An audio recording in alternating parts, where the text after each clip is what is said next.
যুবদলের যুব সম্রাট সুলতান সালাউদ্দিন টুকু ভাই উনি জেল থেকে উনি মুক্তি পেয়েছেন। উনি এবং আব্দুল মোনায়েম ভাই মুন্না ভাই ঈদের পরে সাংগঠনিক সফরের ঘোষণা দেবেন।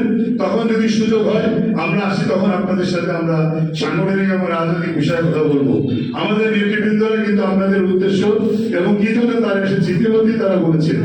আমরা এসেছি এই যে আন্দোলন সংগ্রাম করতে গিয়ে যে সকল নেতাকর্মী গুম হলেন, নির্যাতিত হলেন, হাত পা হারালেন, অনেকে ব্যবসা বাণিজ্য শেষ হয়ে গেছে, অনেকে বাড়িঘর ছাড়া হয়েছে, তাদের পাশে আমরা এসেছি, তাদেরকে একটি মেসেজ দিতে এসেছি। সেই মেসেজটি কি?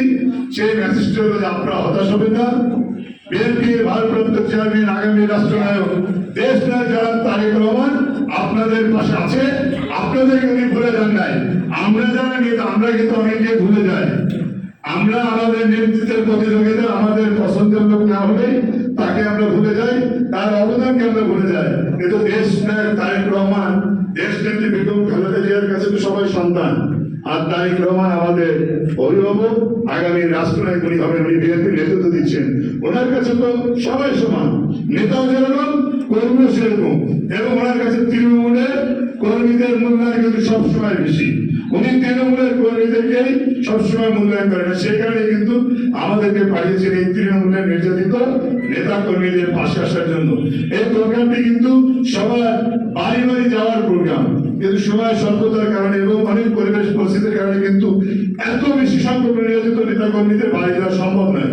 সেই কারণে আমরা কয়েকটি বাড়িতে যাব, আর যারা রয়েছেন তাদেরকে আমরা এখানে রেখেছি। আজকে আমাদের নুরুজ্জামান রিপন ভাই আছে, ঢাকা থেকে টিম আসছে, আমরা বিভাগীয় নেতৃবৃন্দ আছি। আমরা আপনাদেরকে ফুলের মালা পরিয়ে আমরা সম্পর্কিত করতে চাই দেশ নায়ক তারেক রহমানের পক্ষ থেকে।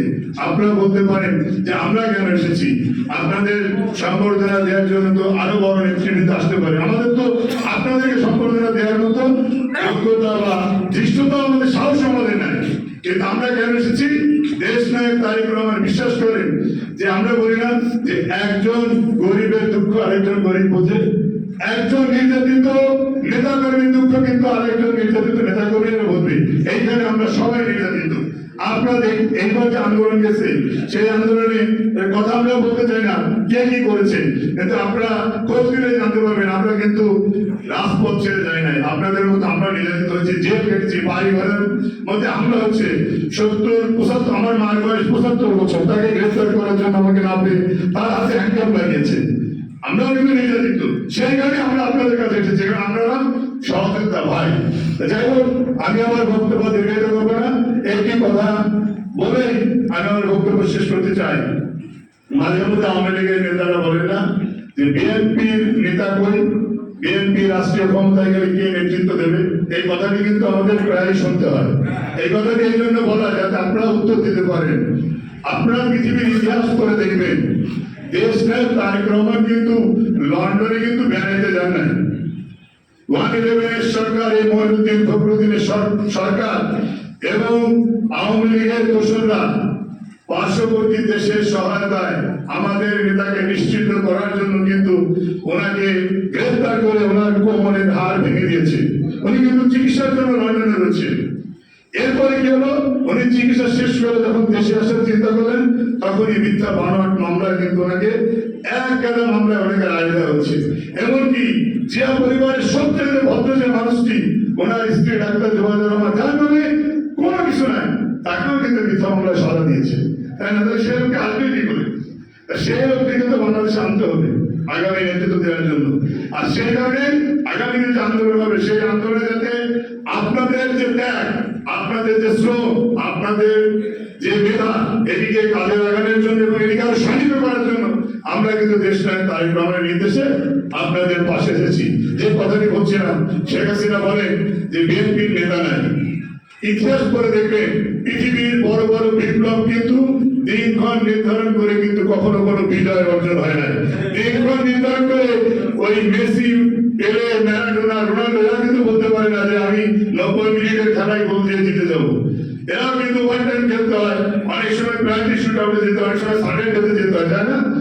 আমরা কিন্তু প্রায় আমাদের 120 মিনিটের খেলা হয়ে গেছে আওয়ামী লীগের সাথে, আমরা এখন প্লান্টি শুট আউটের অপেক্ষায় আছি। যে কোনো সময় নির্দেশ আসবে আমাদেরকে কিন্তু প্লান্টিতে গোল দিতে হবে। অর্থাৎ শেখ হাসিনা হবে। এই যে আমাদের নেতা যে আজকে যে বাইরে রয়েছেন, আপনি ফ্রান্স রেভলিউশনের কথা শুনেছেন। ফ্রান্স বিপ্লবের মহানায়ক নেপোলিয়ান উনি কিন্তু ফ্রান্সে থাকতে পারেন নাই, উনি পার্শ্ববর্তী একটি দেশে উনি আত্মগোপন করে কিন্তু ফ্রান্স বিপ্লব ঘটিয়েছিলেন। রুশ বিপ্লবের কথা শুনেছেন, লেনিনের কথা আপনারা শুনেছেন। লেনিনে কিন্তু তার দেশে বসে আন্দোলনের নেতৃত্ব দেয় নাই, উনিও কিন্তু পালিয়ে থেকে পার্শ্ববর্তী একটি দেশে থেকে উনি নেতৃত্ব দিয়েছেন। আমাদের নেতা তারেক রহমান, এখন তো বিজ্ঞানের যুগ, আমাদের নেতা তারেক রহমানও কিন্তু লন্ডনে বসে আমাদের নেতৃত্ব দিচ্ছেন, প্রতিদিন আমাদের খোঁজ খবর রাখছেন। আপনাকেও হতাশ হবে না, আপনাকেও ভেঙে পড়বে না। আপনাদের শক্তি আমাদের শক্তি, আর আমাদের সম্মিলিত শক্তি দেশ না তারেক রহমানের শক্তি। প্রিয় বন্ধুরা, বক্তব্য শেষে একটি কবিতা বলে আমি শেষ করছি। দিয়েছি তো অস্থি, আরো দেবো শান্তি, দিয়েছি তো সংগ্রাম, আরো দেবো অস্থি, প্রয়োজন হলে দেবো এক নদী রক্ত, হোক না পথের বাধা প্রস্তর শক্ত, অবিরাম সংঘর্ষের যাত্রা, একদিন সে বাধার পাহাড় টলবেই টলবে, যুবদলের সংগ্রাম চলছেই চলবে। বাংলাদেশ জিন্দাবাদ, বাংলাদেশ জাতীয়তাবাদী দল জিন্দাবাদ, শহীদ অবরোধ, দেশ নেত্রী বেগম খালেদা জিন্দাবাদ, তারুণ্যের অহংকার, আগামী দিনের রাষ্ট্রনায়ক তারেক রহমান জিন্দাবাদ, মশরুফ ভাই অমর। খোদা হাফেজ।